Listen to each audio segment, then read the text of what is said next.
Tinatawag nila itong monster building dito sa Hong Kong. Today, ipapasyal ko naman kayo dito. Ito yung 5 building na pinag-isa.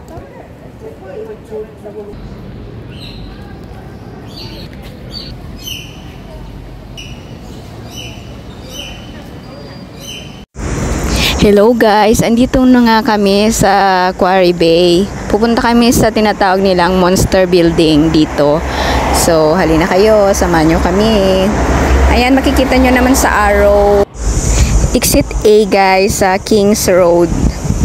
Paglabas nyo lang ng exit A, liliko lang kayo ng ng pakanan. Dire-diretso lang yan guys, dire-diretso lang. Mababangga yun na yung yung monster building. Malalaman nyo naman yan, yung kakaibang building, dikit-dikit. At saka, sa unahan lang nung ng overpass.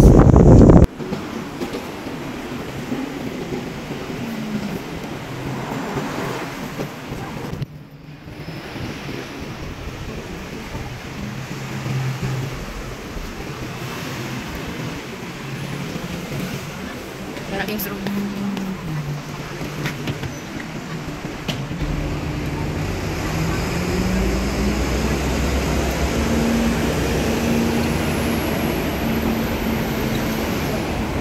Kaya paglabas nyo ng exit, dire-diretso lang kayo, makikita nyo agad yan kasi madadaanan nyo.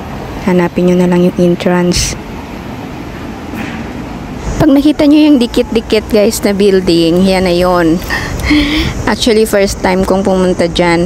Bali, bumalik ako ng 2 beses, kaya 2 video itong pinagsama ko. Kasi 2 yan, sa kabilang side mayroon din. Ganito ang itsura niya guys sa labas. Sa kabilang side, lagyan ko ng arrow. Galing kaming Quarry Bay MTR.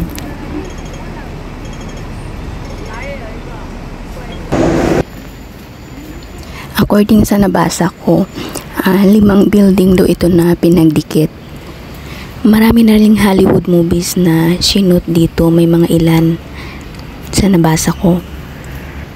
Nung pumunta kami dyan, may mga ilang mga turista na nagpapapicture.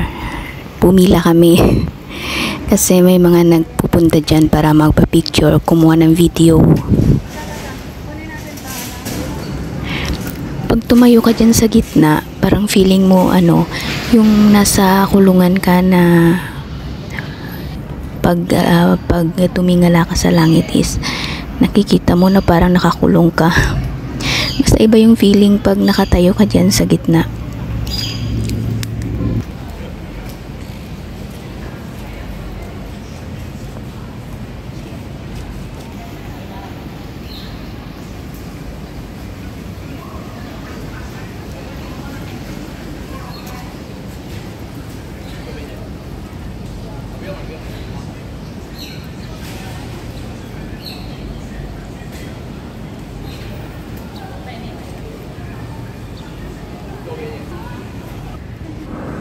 Nung bumalik kami sa kabilang side, winter na yon.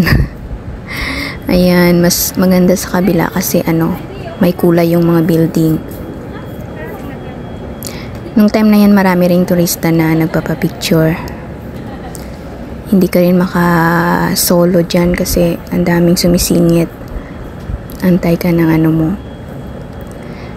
Ayan, may mga dumadaan. Ayaw lang nilang maka-istorbo, kaya nang stop din sila. Dito talaga na side ng shooting si Catherine at saka si Alden Richard.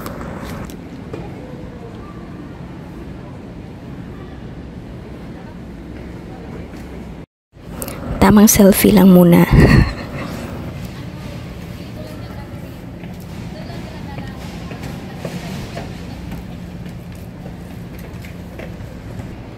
May mga shop siya sa baba, may mga kainan.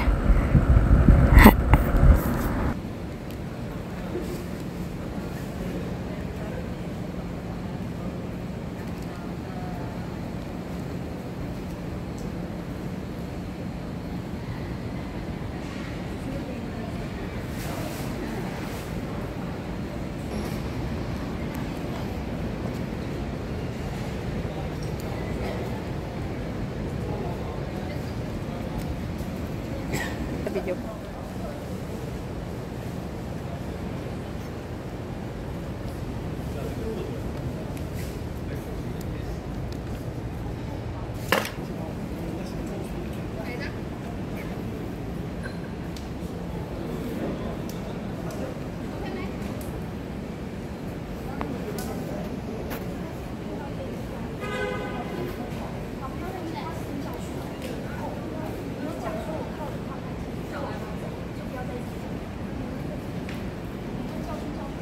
Ganda ng post ni ate.